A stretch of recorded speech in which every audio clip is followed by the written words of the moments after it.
সরকারি কোল্ড স্টোরেজের cylinder leakage, ammonia gas ছড়িয়ে পড়তেই আতঙ্কের পরিবেশ, যদিও পরে দমকল বাহিনীর চেষ্টায় অবস্থা নিয়ন্ত্রণে আসে।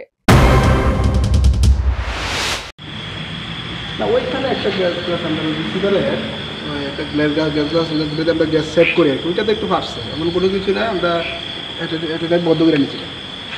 তেলিয়ামুড়া মহকুমা কৃষি দপ্তরের অধীনে রয়েছে একটি কোল্ড স্টোরেজ। এটি তেলিয়ামুড়া গামাইবাড়িতে অবস্থিত। বৃহস্পতিবার সন্ধ্যা রাতে সংশ্লিষ্ট এলাকায় মানুষ একটা বিষাক্ত গন্ধ অনুভূত করে। ক্রমেই এই বিষয়টি সংশ্লিষ্ট এলাকায় মানুষের মধ্যে ছড়িয়ে পড়ে। খোঁজাখুঁজির পর জানা গেল গামাইবাড়ি স্থিত সরকারি কোল্ড স্টোরেজের সিলিন্ডার লিকেজ হয়েছে, আর সেখান থেকেই অ্যামোনিয়া গ্যাস সংশ্লিষ্ট এলাকায় ছড়িয়ে পড়েছে।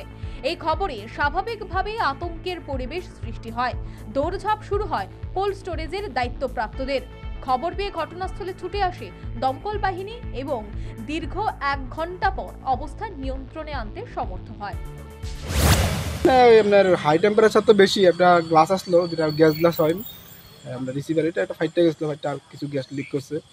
তো আমরা ওই আছে অক্সিজেন সিলিন্ডার না অফ করা হয়েছে এক্সপার্ট লোক, এতটুকু কেমন কোনো মেজার নিশ্চয়ই কি গ্যাস আসলো?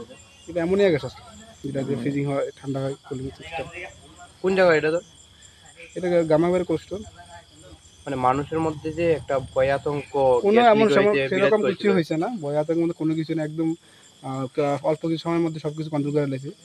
সামান্য পরিমাণে গ্যাস লিক হয়েছে, যেটা রুটিন সবসময় কাজ করতে হলে যেরকম হয় সেরকমই হয়েছে। প্রশ্ন উঠেছে, কেন এই ধরনের সিলিন্ডার লিকেজের ঘটনা ঘটলো? তাহলে কি সংশ্লিষ্ট সরকারি কোল্ড স্টোরেজের দায়িত্বপ্রাপ্ত সরকারি বাবুরা ঠিকঠাক দেখভাল করেন না, বা যে সমস্ত জিনিস মেরামতির প্রয়োজন তা কি ঠিকভাবে হচ্ছে না?